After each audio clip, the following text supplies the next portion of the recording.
High বন্ধুরা, তোমাদের সঙ্গে একটা কথা শেয়ার করতে আসলাম। খুব মনে হচ্ছে বলি।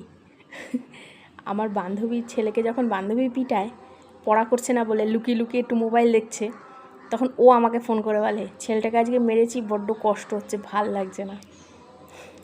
কি করব বল, পড়াশোনা করে না। আর আমি ওকে বলি, কি করবি বল, ছেলে এখন বড় হয়ে গেছে, গায়ে হাত দিবি না, আস্তে আস্তে ঠিক হয়ে যাবে। আবার আমারটাকে যখন আমি পিটাই, তখন আমার বান্ধবীকে আমি ফোন করে বলি যে দেখ পড়াশোনা করে না, মারবো না তো কী করবো। তখন আমার বান্ধবী আবার বলে, দেখ এখনও ছোটো তো, গায়ে হাত দিবি না, ভালো করে বলবি, দেখবি ঠিক হয়ে যাবে। এইটাই হয় লাস্টে গিয়ে। শুধু লাস্টে আলটিমেটলি বোঝা গেল আমার মা, বাবা, বন্ধু বান্ধব, প্রতিবেশী সবাই না আমরা এক গোয়ালেরই গরু। এই সময়টায় আমরা এই কথাটাই বলি। আবার আমাদের ছেলেমেয়েরা যখন বড় হয়ে যাবে, তখন ওরাও আবার এই একই কথাই বলবে।